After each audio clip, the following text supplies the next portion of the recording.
A trauma bond is a deep and intense emotional attachment that forms between an abuser and their victim in abusive relationships. It is a result of the complex interplay between fear, love, dependency, and power dynamics. Unlike healthy bonds, which are based on trust, respect, and mutual support, a trauma bond is rooted in manipulation, control, and the cycle of abuse. In trauma bonding, the victim develops a distorted sense of loyalty and attachment to the person who inflicts harm upon them. This complex dynamic can be attributed to several factors.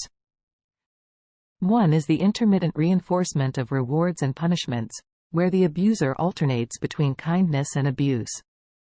This creates a sense of unpredictability, making the victim constantly seek approval and validation from the abuser. Additionally, trauma bonding can result from the manipulation of basic human needs for connection, safety, and belonging. The victim comes to believe that their survival depends on maintaining a bond with the abuser, leading to a deep-seated emotional attachment. It is important to note that trauma bonding is not a conscious choice made by the victim.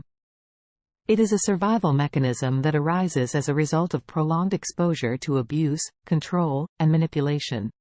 Trauma bonding results in an incredibly intense and complex emotional connection between the victim and the abuser.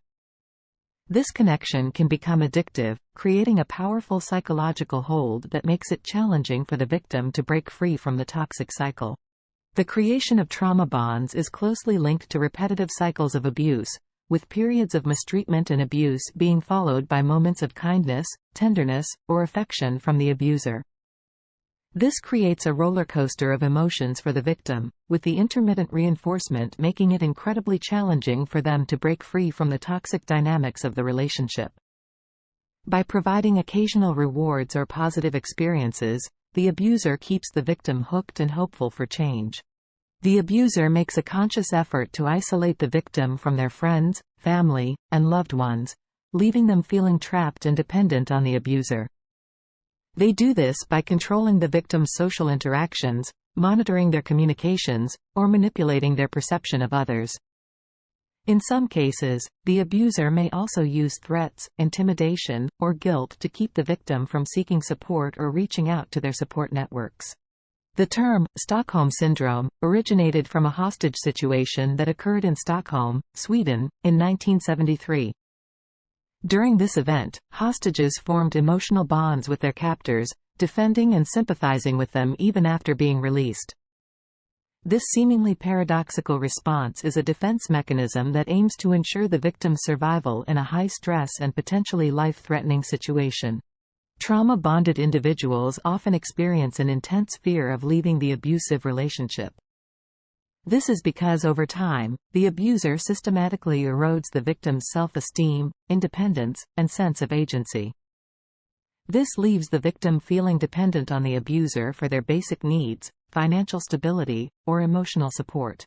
After enduring multiple cycles of abuse, the victim's sense of self becomes compromised. They start to prioritize the needs, desires, and demands of the abuser above their own. As a result, the victim's identity becomes entangled with the abuser's desires and expectations. They lose touch with their own values, goals, and interests, feeling compelled to conform to the abuser's preferences in order to avoid conflict or punishment. Denial and rationalization are common defense mechanisms observed in individuals who experience trauma bonding. These coping strategies allow victims to minimize or dismiss the severity of the abuse they endure, often leading them to believe that they deserve the mistreatment. Denial acts as a shield to protect individuals from facing the harsh reality of their situation. It allows them to avoid acknowledging the pain, fear, and harm inflicted upon them by the abuser. Trauma-bonded victims carry an overwhelming sense of responsibility for the abuse they endure. This leads to self-blame and a strengthening of the bond with the abuser. The abuser manipulates the victim's perceptions, convincing them that they are at fault for the mistreatment. Victims of trauma bonding often experience emotional confusion when it comes to setting boundaries. They question whether their needs and limits are valid or worry about the consequences of asserting themselves. They also feel torn between their love and attachment to the abuser and their desire for self-protection, leading to internal conflict and an inability to establish clear boundaries. As a result, they end up accepting mistreatment or excusing the abuser's behavior, unable to assert that certain actions are unacceptable. In conclusion, trauma bonding is a complex and insidious phenomenon that can trap individuals in unhealthy and abusive relationships. It makes it incredibly difficult for victims to establish boundaries, advocate for their own well-being, and break free from the cycle of abuse. Recognizing the signs of trauma bonding is crucial in order to take the necessary steps towards healing and liberation.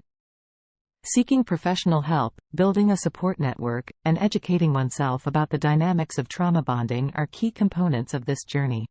Breaking free from a trauma bond requires courage, self-compassion, and a commitment to one's own well-being. It is a process that takes time and may involve setbacks along the way. However, with determination and proper support, individuals can regain their autonomy, rebuild their self-esteem, and create a life free from the grips of trauma bonding. For more information about narcissists and narcissistic abuse, visit www.carlacorelli.com.